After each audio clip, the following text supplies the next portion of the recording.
Okay, we kind of started talking about some of these concepts last time, but now we're going to put them together and talk about the first law of thermodynamics. It is the most important equation probably in the class, certainly the equation that's going to be used the most. It has many forms though, okay? It has many forms. And so what you see here isn't the only form you'll ever see of the first law, okay? There are other forms of the first law as well, okay? But this one is certainly good for closed systems. Remember, when we talk about the first law, it's as simple as balancing a checkbook. It's as simple as making change, okay? It's really all it is. Think of the money analogy. It's as simple as that. It's, well, if you take in $10 and you give out 5, your change in money is $5. You take in $20 and you give out $2, your change in money is $18. All right? It's all it is a balance of energy. Okay? So what I decided to do is start out by putting the main equation there. Recall that the change in energy of a system is equal to its change in internal energy plus kinetic energy plus potential energy. And you can express that as U2 minus U1. Now we know internal energy is U, right? We can plus the mass times the difference in the velocity squared divided by 2 plus mass times gravity times the difference in elevation. Okay? This is nothing new. We did this last time. This equation shows how stored energy can change in a system. But what causes that change? What causes the energy to change in a system? Well, it has to be something external. Okay? The total energy inside a system cannot change unless you have something external to the system changing that. Okay? So what causes a system to change energy is energy transfer.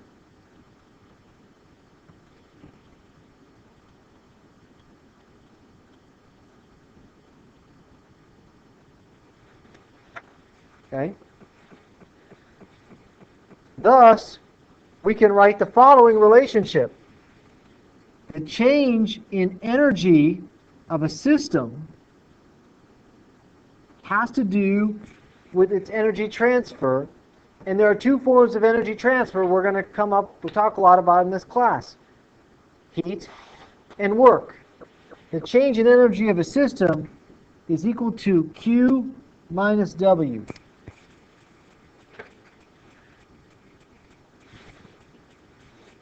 Now, some of you might say, why is it Q minus W? That doesn't make any sense. Why is a change in energy of a system equal to Q minus W? Okay? Here's why. Remember the sign convention. Okay? Remember the sign convention. If the change in energy of the system is positive, that means the energy of the system goes up. Well, how does the energy of a system go up? How does a system gain energy? Here's your system. How does it gain energy? Well, you could certainly bring in heat, right? That's Q. Or you can bring in work. Both of those allow the system to gain energy. But remember, when work comes into a system, that's negative. We have a sign convention for work that says when work comes into a system, it's negative. That's why it's Q minus W. Because negative work into a system would be minus a negative number.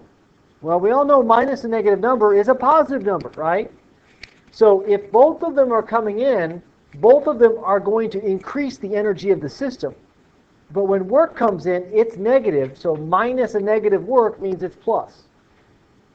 That's why it's written that way. It's not written Q plus W. It's Q minus W because of the sign convention. Okay?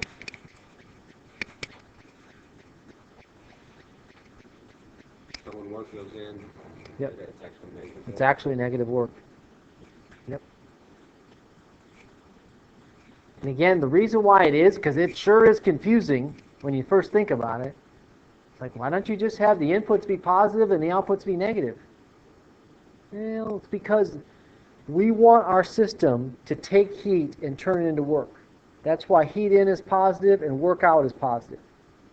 Okay? That's why we do it. Work in is negative. Heat out is also negative. Okay. Now, it doesn't take much mathematical skill to turn these two equations, put them together, equation 1 and equation 2. The change in energy of a system can happen internally, and it can also happen externally. So now let's equate the two. Right? They're the same thing. So by equating the two, you get basically the first law of thermodynamics for closed systems. Q minus W is equal to change in internal energy plus change in kinetic energy plus change in potential energy.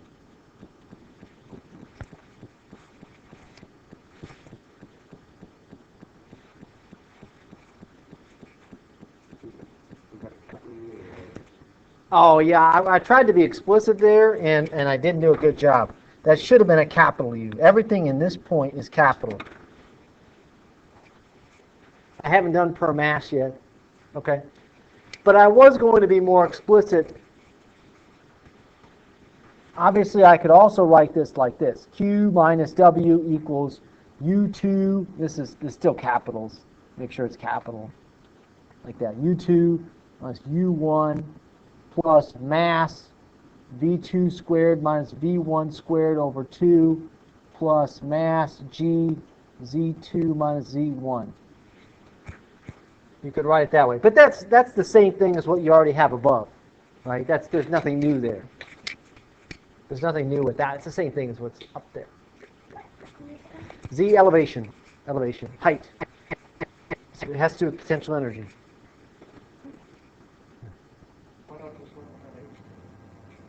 I know, but yeah, why don't we just keep it H? But you know, the thermal books like to use Z. You know, actually, I know why. I know. No, it's because H has another term.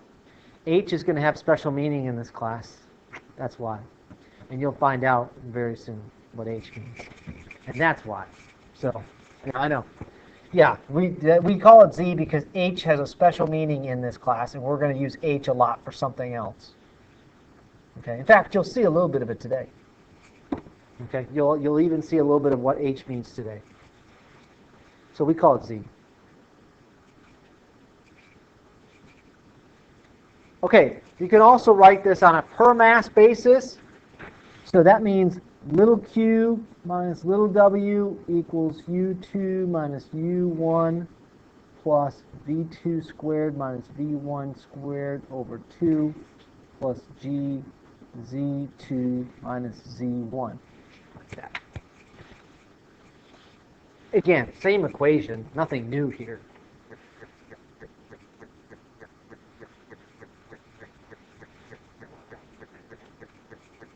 Yeah, per mass. Everything's per mass now. So I divided out the mass. Everything's per mass.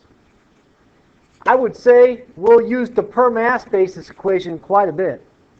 You know, I mean, we'll use it with mass and without mass quite a bit.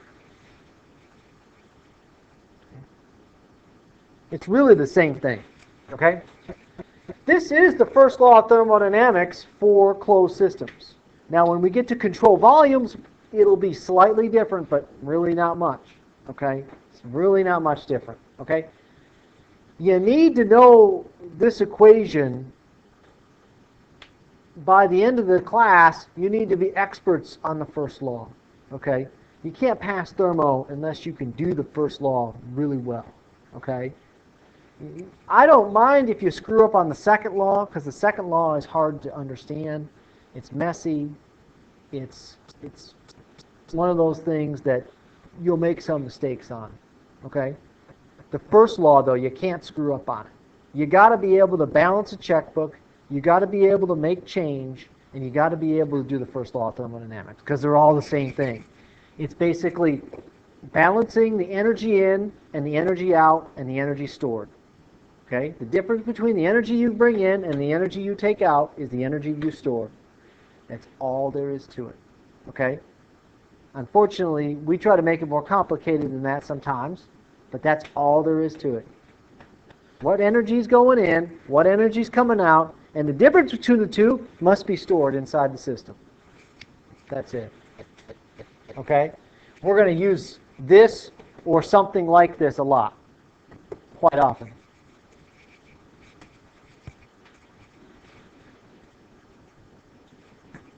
Terminology. Another a term we're going to use quite often in this class is the term adiabatic.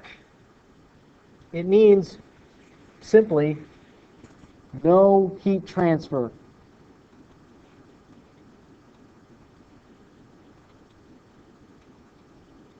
Okay? Typically it's applied to processes, to a process. Okay? So we might say something like, this is an adiabatic process. Remember what a process is. A process, all it is it taking us from one state to another state. An adiabatic process is one where there is no heat transfer. So obviously if it's adiabatic, Q equals 0. Big Q or little q, whatever. Yeah. Actually achievable in the real world, or is that only theoretical? Oh, when we talk about the second law, we talk about a lot of things like that. I mean, it is really real world achievable, I suppose, because you could, I mean, if there's no temperature difference between two things, you could say, you know, it's a good question. I suppose in some ways you could say no, that's not real world achievable, but practically speaking, it can be, because if there's no temperature difference between two things, there's really no heat transfer between them. So you could practically set up an adiabatic process, yes. But, you know, theoretically you might say, oh, is there, you know, if you want to say, is there really no temperature difference? Are they exactly the same? Is there no way there could be heat transfer? I suppose in theory you could say no. I mean, you could say, yeah, there could always be some form of heat transfer. But practically speaking, it's pretty easy to do. And we're going to model a lot of processes as adiabatic. Why? Because they simplify things. Okay, it simplifies. Okay, one of the things we got to do a lot in this class is simplify and make assumptions.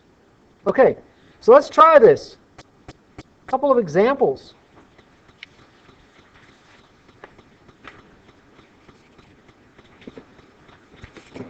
Direct application of the first law of thermodynamics. Simple examples. A substance, I don't know what this substance is, but it's a substance, is heated, which causes its internal energy to go from 200 joules per kilogram to 850 joules per kilogram. The velocity of the substance is also increased from 5 meters per second to 30 meters per second. Calculate the amount of heat transfer in joules per kilogram, assuming there's no work interactions. Okay, so I'm going to write down the first law of thermodynamics. Let's start with that. In most problems you deal with in thermodynamics, the first law is probably a good place to start.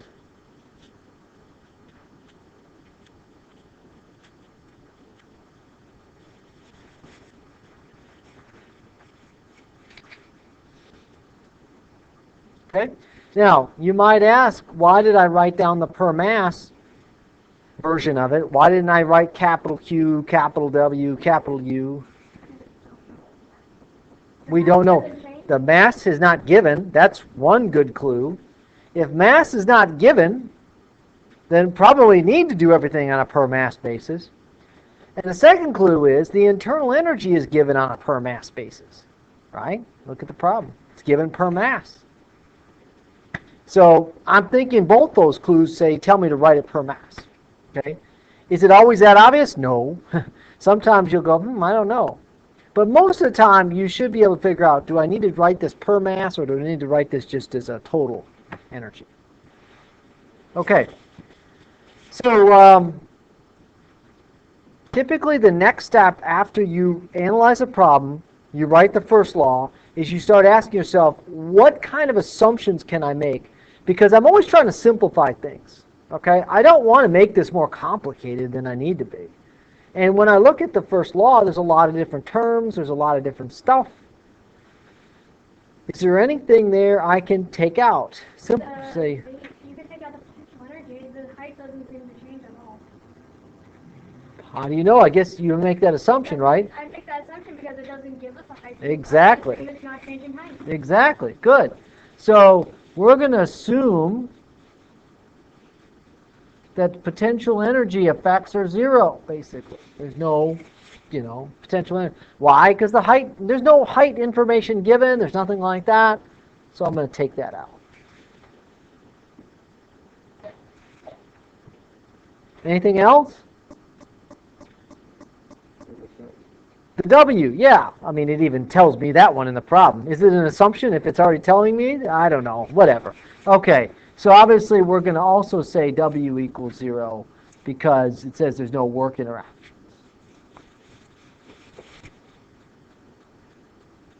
Okay. So that's usually the next step. We're looking at a problem, we look at the first law, we say, can I simplify this? Is there anything I can do? And then what we got to start doing is say, well, let's see if we can fill in everything we know. I want to calculate the heat transfer, so I want to calculate Q and see if I can fill in everything else. Okay, so Q is equal to U2 minus U1. Well, it looks like U2 is going to be 850 joules per kilogram minus U1, which is 200 joules per kilogram. And then I'm going to also plug in my velocities. Looks like velocity 2 is 30 squared minus velocity 1, which is 5 squared over 2. And those units, what's the units of velocity squared? That would be, right, meters squared per second squared.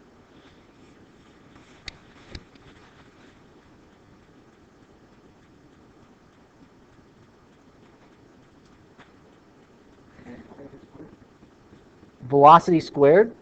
Velocity is meters per second, so it's squared. Meters squared per second squared. Now, normally I can't add things of the same unit. In fact, no, not just normally. I never can add two different things that don't have the same units. So I can certainly take the 850 and subtract the 200. But I can't add this if it doesn't have the same units of joules per kilogram. Right? So check your units. You can't add apples and oranges, right? Can't do that. So you got to check your units. But remember, we did this last time or recently, right?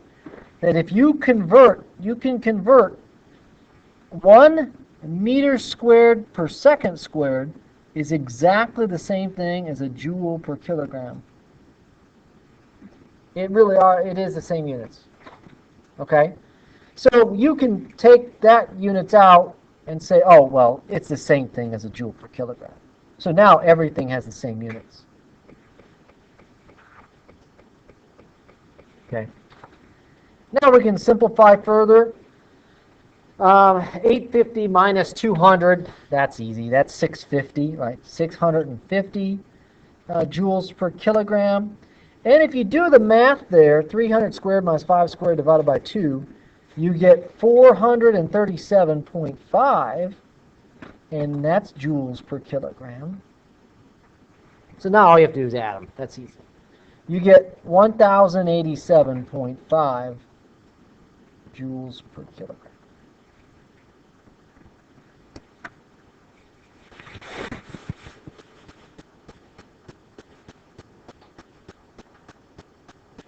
Okay? Converting the meters square per second squared converted the joule over kilograms per meters square per second squared. Yeah, you could have done everything in meters squared per second squared too. Yeah. But generally, we don't report a heat transfer as meters squared per second squared. Generally, we report it as joules or joules per kilogram. So, yeah. So this is pretty simple. right? Just a direct application of the first law of thermodynamics. Okay, let's do one more. Pretty easy as well. An adiabatic process takes water from 100 meters to 20 meters in elevation. It's observed that the water changes temperature in such a way as to raise its internal energy by 15 joules per kilogram. Okay. Calculate the maximum possible work output in this process. Okay. Well, again, I'm going to write the first law of thermodynamics. Q minus W equals U2 minus U1 plus V2 squared minus V1 squared over 2 plus G Z2 minus Z1.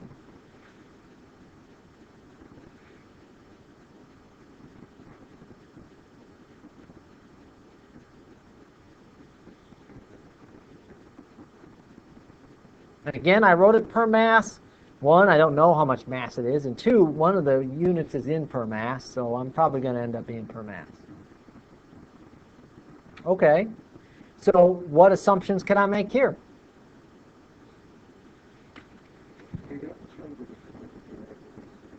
Yeah, that's nice. That's going to be easy. But is there any other things I can assume are small or whatever? Q is 0 because it's adiabatic. Because it says it's adiabatic, that means Q is equal to 0. Anything else?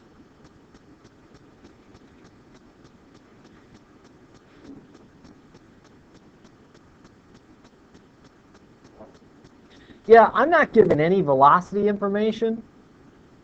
Since I'm not given any information about the velocities, I'm just going to assume that the kinetic energy effect is 0 as well. Assume kinetic energy is small. Because if it wasn't small, they'd tell me. Now I'll fill in some of the data.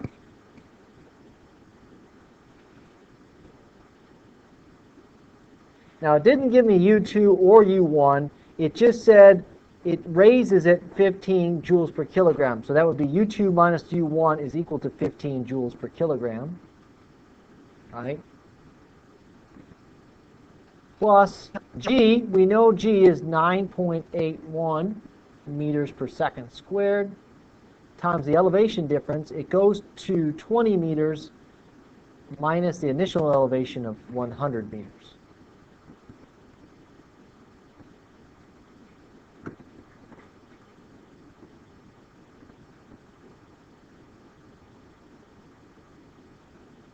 Okay, so now put in some numbers here.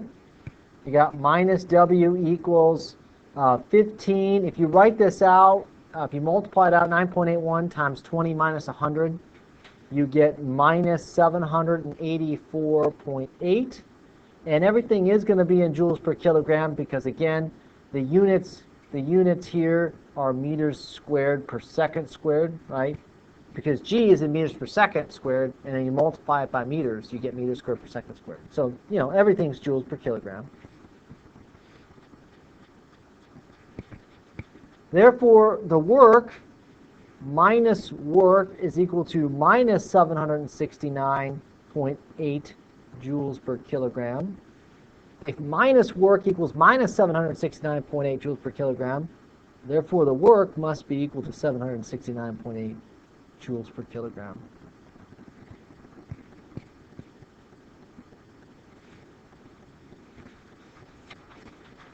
Work is positive. What does that mean? It's out. It's out, which what the problem said too, right? The problem said work output. Positive work means it's coming out of the system. That means the system is producing work. That's good. We like that. Okay? Basically, this would be something that takes water at 100 meters and takes it down to 20 meters and, you know, produces work. You know, probably some kind of like, you know, hydroelectric type thing, right? Something that just turns a, you know, a mill or something like that, you know. Okay? if we would have instead asked for the heat transfer, let's say this is not an adiabatic process. If this was not an adiabatic process, but was a no work process. Let's say this was no work, but was not adiabatic. So he asked you to solve for Q. Q would be minus 769.8 because it's out.